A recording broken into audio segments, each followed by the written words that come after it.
In today's video, I'm going to be going over my pros and cons on the new Moto G Power 2025 edition. Stay tuned.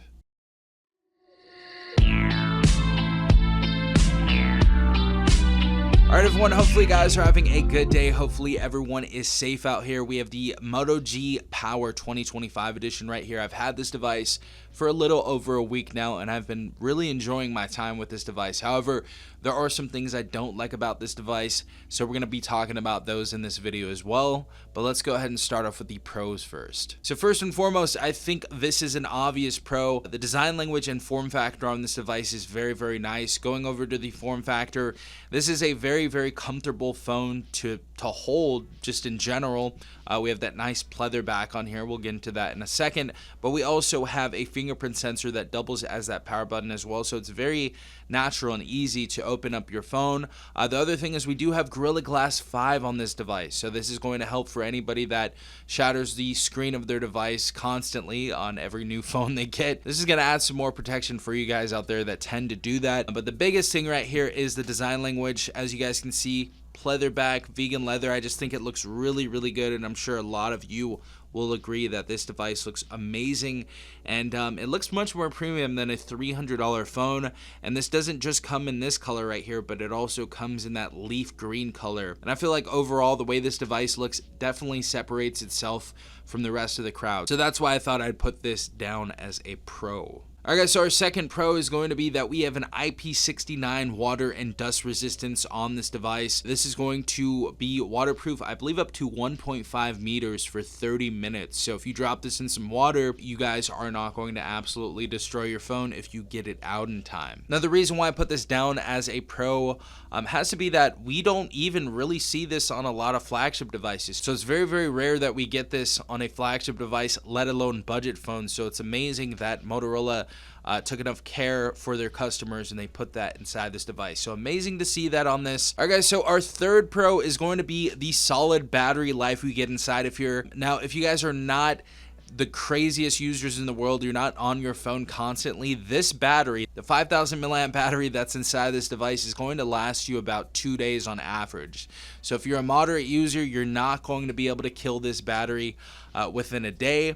If you are, then you are a heavy user for sure. So we have a very good battery life on this 5,000 milliamp battery. The other thing is we have some very good charging specifications as well. We have a 30 watt wired charge on this device, which is obviously, again, more than some other flagships out there. And we also have a 15 watt wireless charge on this device as well. So beautiful to see those specifications on here, especially on a device that's only $300. Next pro has to be the update policy on here. Now, not just the update policy, because the update policy is essentially the same update policy that we got in years past, with 2 years of operating system updates and 3 years of security patches.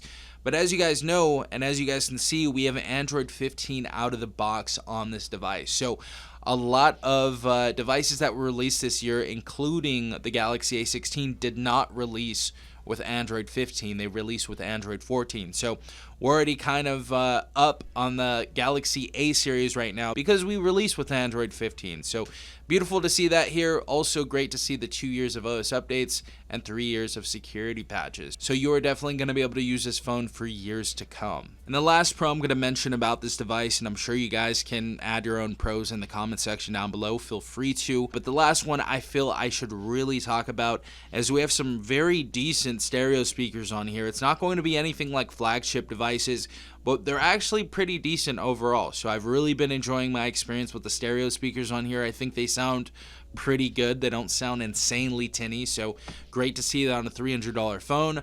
And the other thing that Samsung did not put in their Galaxy A16, a headphone jack on here. So beautiful to see that we have the option to still use that physical 3.5mm headphone jack if we choose to use our in-ear earbuds or headphones or something like that. So great to see that in 2025. Alright guys, so getting into the dreaded cons on this device, we only have a few. Obviously for a lot of you this is going to be make or break, but for a lot of you, you're not going to care. And don't let me take away your will to buy a device or like a device or something like that. I get comments all the time saying, oh, you hate this phone and blah, blah, blah. I do not hate this phone. I just think there are some things they could have improved upon with this device.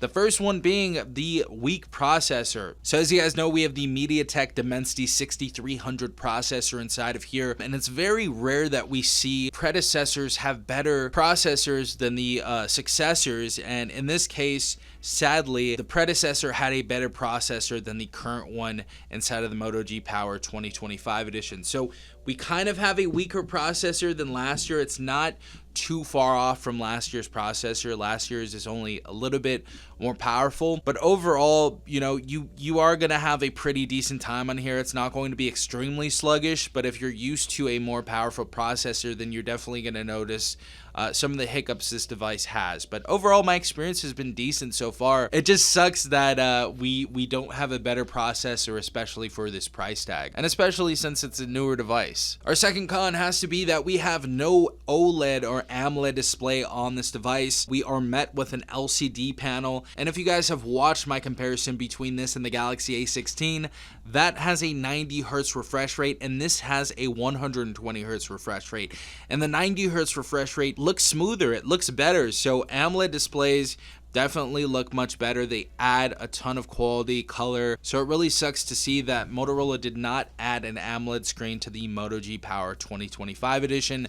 That was one thing I did not like. Now getting into the last con on this device, and it's not the biggest con in the world. This is kind of just a heads up, I guess. But I feel as if the Moto G Power 2025 edition is a little bit overpriced. I feel if they released this device at $249, it would have done a lot better, and it will do a lot better. But if you guys have not purchased this device yet, I would wait. I feel like Motorola devices go on sale very, very quickly, so I'd wait a few months if you don't need to upgrade straight away, and get this device at a discount. Don't get it at $299, and if you can even wait till the end of the year, I'm sure this device is going to get as low as like $219 or even $200 with those Black Friday deals and those Cyber Monday deals. So this phone, I feel, may just be a little bit too expensive. I'm sure you guys are going to be able to get a deal on it. Overall, though, I feel like for what you get inside this device, it is fairly priced. Let me say that, but I would not pay $299 for this. But yeah, guys, these were my pros and cons on the Moto G Power 2025 edition. If you guys want to go ahead and leave your own in the comment section down below, obviously go ahead and do so. Also, if you guys have any questions, let me know them in the comment section down below.